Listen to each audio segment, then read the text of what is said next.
les milliers de personnes. compte 1000 milliards bi di doxantu ci réseaux sociaux yi nii. te ñoom ñoo toogoon fii weddi ko. ni amul. waaw mën de ca poosu kum ne rek laa bëgg xam. 1000 milliards. 1000 milliards yaa ngi doxantu ci réseaux sociaux yi léegi. ban poos lañ ko fekk. léegi nag. dëkk bii. 1000 milliards yi de. te di fi man la de jàpp naa toog ne ni ëpp na Sonko ko. waxul ni Sonko li mu wax amul. 1000 milliards amul. 1000 ndekete milliards 1000 milliards yaa ngi doxantu ci poos yi.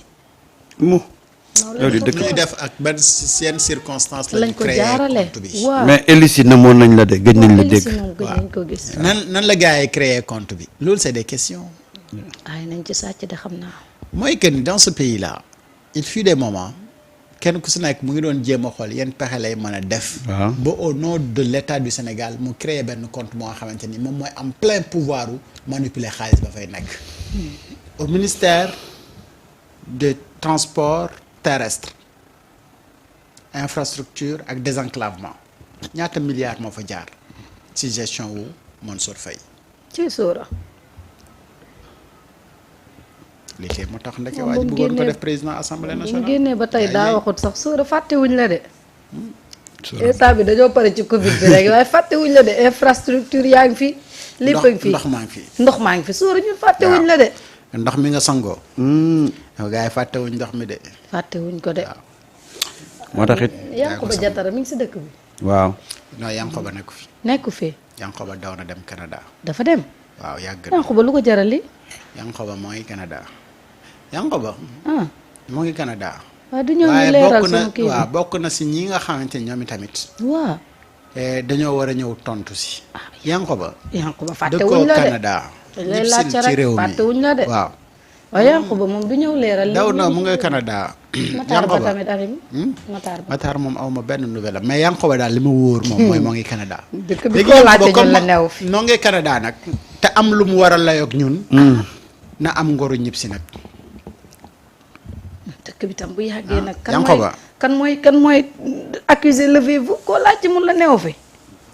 daw nañ ñoom ñëpp. ah daw nañ. Antoine Diome mi ngi fi. ah kooku nag moom. nag Antoine rek ma ñor. borom biisu yaraax bi. Kon Antoine dama doon tata. jàngiwaat moom déggoon naa fi. Jàngi ak digga ñibbisi. bëggoon dem jàngem de. jàngi. voilà un peu. voilà un peu gis nga tey yaa ngi cité Doudou Ka dégg naa ko démb muy wax ci waxum dette cachée quoi. Doudou Ka moom kon def na surface refaire surface. na ñëpp si. waaye yow mu nga jaar Guinée gii bëgg waaw ñëw mais na sama. ñëw xam nga Ousmane daf ne. kuy mbirum dette cachée bi ku am fit toogal télé nga wax ci. nga toog France gële. di wax. di bëgg a bind di ñu emmerder ci ay dette cachée da ngay ñëpp si Sénégal. mooy dëgg de. wax nga def ni dëgg Ousmane Sonko def. wooteel meeting même bu fekkee ne ñetti nit la nga téye micro. gars yi ñëw nga wax leen ci dette cachée bi nga xool. la suite ce sera quoi. mais c'est trop facile ce pays là. waay. soo waaye nga daw. ba daw Sénégal dafa jotagulee. neex. dem taxaw fële ba pare après di wax ay waxu dette cachée quoi. te xoolal question écrite yi nga xamante ni Guy Marius Sagna dugal na ko pour Air Sénégal xam nga Air Sénégal nag. moom fi tam toogoon nekkoon na na fa. fi Doudou. Doudou Ka moom moo nekkoon AIBD. waaw.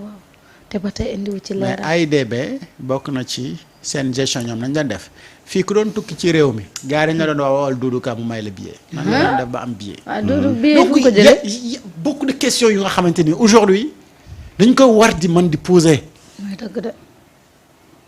et ces personnes là tey ñoom ñooy toog di ñu bëgg a jox ay leçons de morale quoi Doudou Ka dañuy toog tey pour nous parler de la dette cachée. Sénégal dafa neex. mais gis nga ko te dette cachée boobu moo ñu indil tey guute gi ñu nekk. et je demande surtout aux Sénégalais. d'aller lire la contribution de Makhtar Diouf sur la crise de l'ajustement au Sénégal. 1980-1992 foofu la ñuy xamee conséquence su li ñu FMI bëgg a imposer guddi yi ñu toll nii. parce que tey le bras de fer qu'il y a entre l'État du Sénégal ak le FMI c'est au niveau des plans. FMI daf ñu bëgg a proposer un plan de restructuration. Le Sénégal a dit non, on maintient le plan de redressement. mais ku xam le plan de restructuration fi muy jëmee Sénégal. di nga xam ne le plan proposé par Ousmane Sonko mooy la voie du salut de ce pays-là. et c'est ça qui retarde les négociations. mais ce matin rek publier naa benn vidéo bu honorable Sanu def expliquer sur ça sur ce que le FMI veut faire ak ce que Ousmane Sonko a refusé devant les responsables de FMI mais gis nga Samba il faut ñu xam li ñu am ak fan la ñu mën a dem parce que aujourd'hui économie mondiale dafa am lu koy garantir et que ñun dañ ci am économie mondiale or bii nga xamante ni moom mooy garantir la monnaie mais ñun ñu ngi ci am lu dul jeex depuis kañ la ñu commencé di exploiter or fii ci Sabodola à travers donc yooyu ñu am mais mën nañu si garantir yenn yi aujourd'hui am nañu pétrole am nañu gaz ak yeneen yi nga xamante ni am nañu ko mais bu fekkee ni amuñu ay njiit yu nga xam ne dañu déterminer pour redresser l'économie du pays mais duñu ko dem après ay plan lañ lay jox. ay plan lañ lay jox. nga defaraat plan yooyu te plan yooyu noonu bu ñu la ko tegalee mooy lépp luy métti sa askan yow da nga ciy dox. de subventionner. da ngay yokk rek. effectivement taxes yi di yokk dans l'intérêt de FMI. waay. Ousmane du nangu Ousmane ne leen non defuma loolu. jamais. dama ñëw pour soulager coono bi askan wi nekkee. donc les subventions ak yeneen yi nga xamante ni dañ ko war a def pour soulager donc askan wi mais loolu dañ koy maintenir mieux même. ñu gën leen dimbali ci seen condition de vie fexe ba nga xamante ni sénégalais bi dina am toit bu mu dëkk moom ak njabootam du ñu nekk ci biti mais fexe teg condition yi nga xamante ni ca fa mu nekk dina fa mën a am xëy bu muy mën a amee dara lu muy def ci poosam ba bésub samedi ak dimanche wala bésub noos bu jotee mu mën a ànd ak njabootam dem noos ñu féex lii la Ousmane di wër. loolu de. loolu de mooy bëgg. mooy FMI di ne ko loolu boo ko defee ñun dividende yi ñuy war di mën di am yi jógee si sa coono askan duñ ko jot li mooy problème bi. mais loolu mooy en fait aujourd'hui l'enjeu c'est juste ça. FMI veut nous imposer son plan et le Sénégal a dit non et si on reconduit le programme bi FMI joxoon Macky Sall ça veut dire que subvention yu ba dañ koy teggi mais buñ ko teggee prix dañuy yéeg. Comment l'État va gouverner dans ces conditions-là? Déjà le pays est dans la dèche boo ci teggee subvention yi fan nga jëm ah.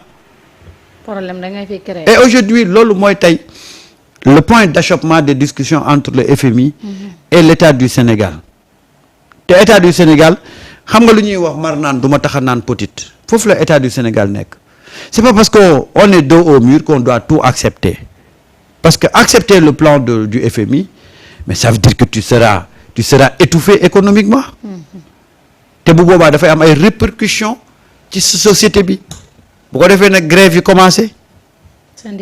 syndicat yi jóg. loolu lañ bëggal réew mi. ñu étouffer Sénégal et je l'ai toujours dit Macky Sall son objectif c'était qu'au bout de 3 mois ce pays-là mu nekk en ébullition coono gi commencé syndicats yi di yuuxu fii travailleurs yi ku nekk di wax ménagères yi lépp mu nekk ci ay problèmes c'était ça son objectif c'est pourquoi mu dugal réew mi fii mais tey heureusement Sonko en visionnaire s'est préparé pour proposer son plan de redressement mu neex moom la ñuy appliquer mu naqari moom la ñuy appliquer parce que nag nos autorités ne sont pas là pour faire plaisir au FMI FMI fam ñu jëmee xam nañ ko FMI est devenu politique waaw il mène maintenant des combats par procuration yoo xanaa xamoon ne réew FMI moo gën a gaaw mën a déstabiliser réew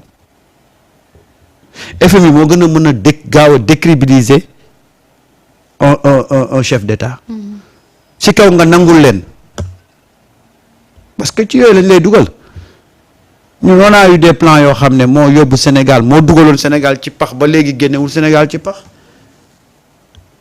et malheureusement ils reviennent encore pour nous proposer ces trucs-là tey boo gisee discussion yëpp li ko tardel c'est parce que nos autorités ont dit ñett ci les propositions du FMI bu yeboo nag ñu jaaree fa bañ ñoo jox dara on va continuer mais accepter le plan du FMI c'est accepter que le pays soit asphyxié économiquement. mais loolu moom ki koy xalaat mooy ki xamul Ousmane Sonko ak li mu nar. waaw mais ba àdduna di tukki luy dugal Sénégal ci guuta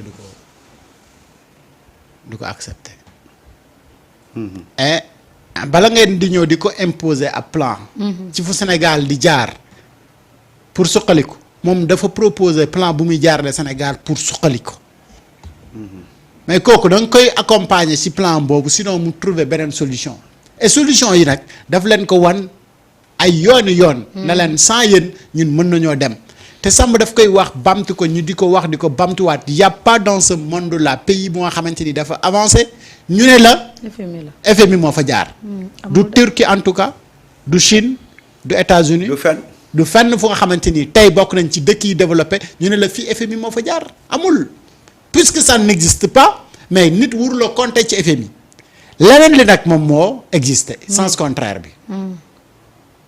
Tchad Congo Brazzaville Soudan du Sud Soudan du Nord ñoom ñëpp ñu ngi ay bor FMI fépp fu FMI jaar muucu sa deret bàyyi la foofu yaxi ne waaw moo gën a garaaw feebaru cancer da lay animé loo de vampire la moo gën a garaaw feebaru cancer laa la wax koy da lay animé loo yóbbu sa alal ba pare yóbbu sa bakkan waaw nga topp ci seen gannaaw rek di daw tu deviens prisonnier quoi loo am jox leen xam nga feebaru cancer bu la dalee ba toll ci yenn niveau yi loo am def ci wallaay noonu la te fa muy mujj ak yow mooy ndeysaan c'est-à-dire que tu deviens dépendant dépendant du FMI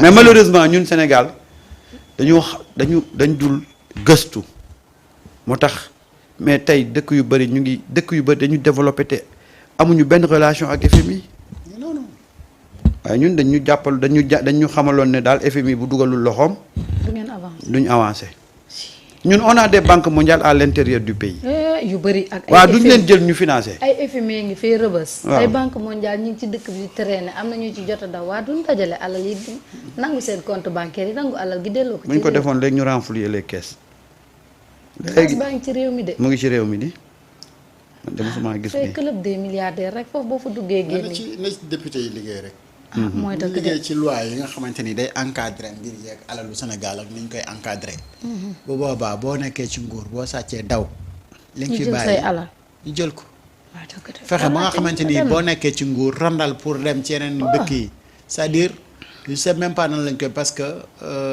yenn dëkk yi par exemple ak comme ti doon mën nga fa am compte bancaire seen compte offshore yooyu naka la nit ñi di mën a fexe ba nga xamante ni daal du am ci boo nekkee nguur mais loolu ak OFNAC bu bees bi mais le problème sera réglé.